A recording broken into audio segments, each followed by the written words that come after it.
What's up, guys? Welcome back on this wonderful Friday. We are Beyond the Barrel Bourbon. I'm Eric.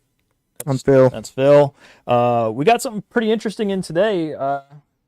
This is Knob Creek 10-year rye. You gonna pop it right? Or yeah, you want me to do it? I know you're concerned about. Let's do it. All right, I'll let you do it. Let's see if I can make this work. I actually went and popped over there by Savannah Discount on the West Bank this morning. What's up, Joe? Went and saw Joe. He pulled this down. He goes, "Hey man, you might consider this for this show." And I looked at it, and that's like it took me a minute to realize what it was. I thought it was I thought it was a store pick.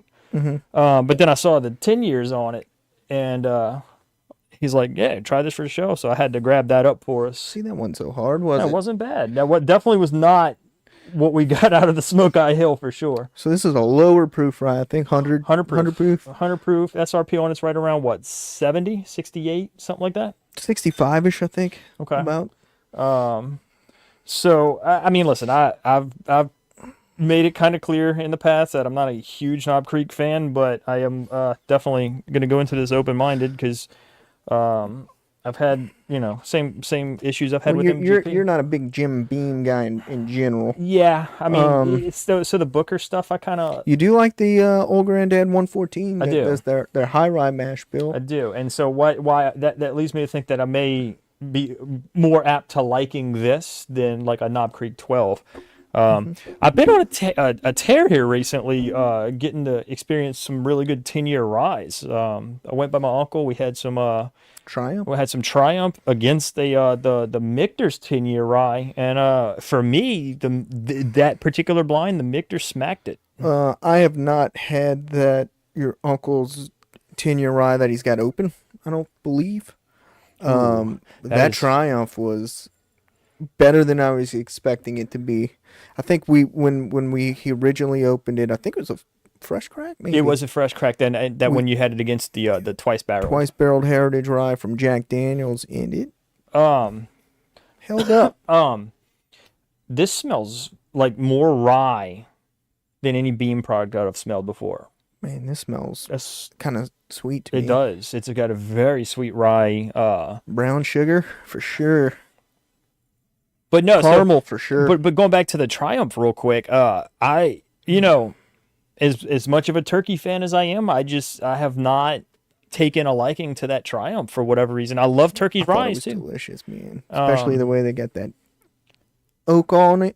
So so my first taste at it, I thought it was an extremely happy casual Friday, by the way, guys. Sorry, I'm a little dressed down today. It happens. Give me this cap so I can move this bottle and not be afraid. Right. It's as much of a turkey fan as I am. It's just not. It's so going back to like on that first taste that I had, it wasn't as oaky, but on the second go around, it was far oakier and it grew on me a lot more. So I blame you for that because I've been trying more stuff with you and Todd, getting more into the oaky stuff, and now that's the note that I look for. I want the oak. I love the oak. But Claremont, Kentucky. That reminds me of dude, this actually smells. I'd like to get my hands on a Hardin's Creek Claremont. This actually smells really, really good. I believe I think it's suspected that it's 51% rye in this one. This mash bill. Yeah, this is sweet. Probably would have been good to comp it maybe against the toasted rye of the Elijah Craig, because this is you definitely get brown sugar, definitely get caramel. You do get the rye spices like the nutmeg and the cinnamon. Yeah. I get there's something fruity here. There's something definitely fruity on Not here. like a berry fruit. No. Like just a sweetness. Maybe an apple? Yeah. No, you know what I think it is? Mixing with those when you mix it with those rye spices, I think this is like a citrus note, man. Like an orange, peel maybe. That. Yeah, I can see that. Like a zest, yeah. The nose is really good, and it does have a slight nuttiness to the nose, but it's not offensive, right? And that's usually one of the things that turns me off of some of the Beam stuff is that over nuttiness on the finish. Well, in particular, I think you don't like the peanut. Yeah, which is weird because I like peanuts. But you don't mind like an almond or Don't a mind. toasted I almond. don't or mind the toasted almond flavor. I pecan. don't mind the cashew. I don't mind the pecan. I love pecan. That Pecan's sounds pretty good. one of my Now, what favorite. Knob Creek and Jim Beam do with the Knob Creek is they do a good job of giving you age with value. Yes. So the Knob Creek 12s, a 12-year under. That's under $70 generally. When we find it's generally under 70, this is a 10-year Well, rye under 70. think about this too, right? Think about the two comps that I just gave you, both 10-year ryes. One's a $275 one, one's a $199 one. I mean, it's like, so you're getting the same 10-year rye or the same age on a rye from Splash my eye. from a different legacy distillery.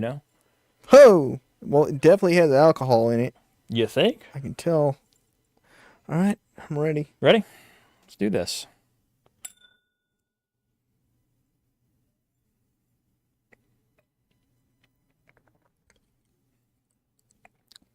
Good mouthfeel. Thick, creamy mouthfeel. It's very creamy. That is probably the best Knob Creek I've ever had. Just on that initial taste. And I'm not just saying that. I swear I've got no reason to lie about that. Definitely get those brown sugar and caramel notes that I was getting. I don't get the ethanol on this that I traditionally get on Knob Creek stuff. And that's what turns me off of Knob Creek is that ethanol on that mid palate. I'm not getting that on this. Yeah, this is rich up front. Then the rye spices kick in, that cinnamon, kind of nutmeg rye spice. I do feel like I'm getting a little bit of citrus after the rye spice kicks in. Are you getting any of that nutty? I'm getting a little bit of nuttiness on the finish, but it's not peanut butter. On the finish, I'm getting, so there's like this kind of charred oak. It's got this little bit of effervescent note, so it's probably a little tannic. Mm-hmm. But I think it's like finishing with like a pepper note almost.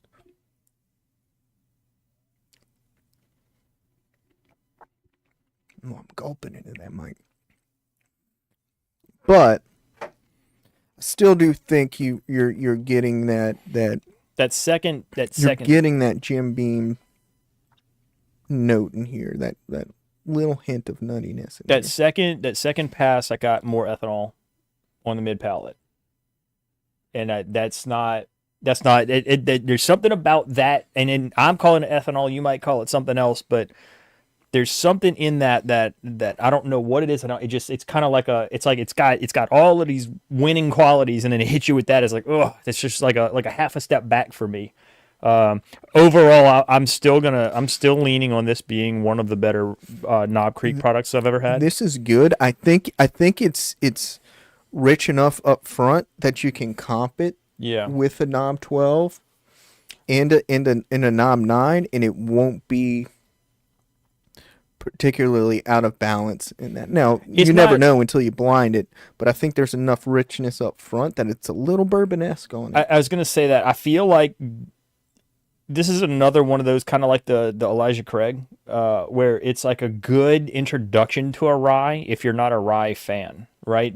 Or if you don't know much about rye, because this isn't hitting you right in the face with all of that rye. This isn't that grainy, earthy rye note. This is more of like a pepper, cinnamon, nutmeg kind of rye note. So it's a little more lending itself to those richer flavors up front to make it a little more richer of a rye than, let's say,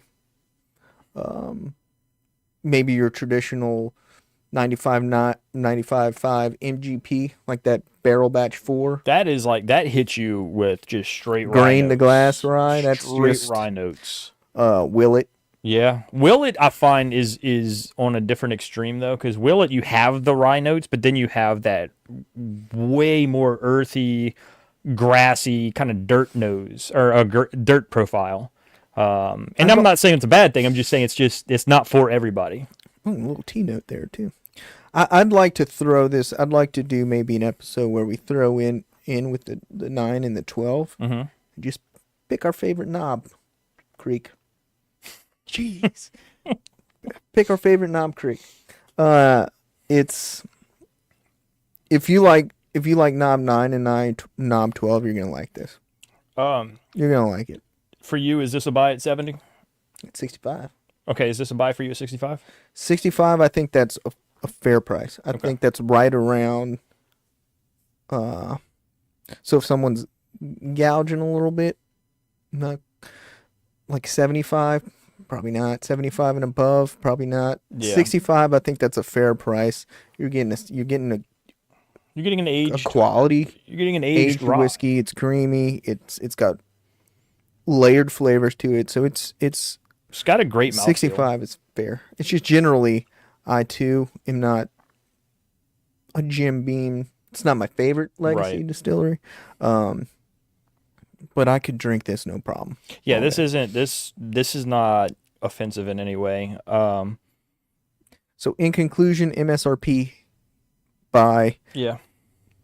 When you start getting that 75, it's tough. 75 plus, probably not. It's if you like I said before, if you like the Knob 9, Knob 12, you'll like this. Yeah, I mean, if you're Jim Beam Knob fan, if you're a Jim Beam Knob fan, you're gonna love this. Mm-hmm. Like it's because it checks the boxes. Guys, listen. Make sure to tune in at 7:00 Central, 8:00 Eastern tonight. Todd's Famous Bourbon Briefcase episode 7 is going on the tube. Aged in high proof. Aged in high, and then, listen, y'all need to watch that one. It was pretty funny. I think we had to cut a lot. We had to cut a lot of stuff because high too proof. Funny. We had to cut. Yeah, and there was a lot of stuff there was a lot of stuff in there. So, guys, with that, thanks for joining us. That is Knob Creek 10-year rye. We will catch you at 7:00 this evening for the Whiskey Wizard's Famous Bourbon Briefcase. Phil out. That was closer.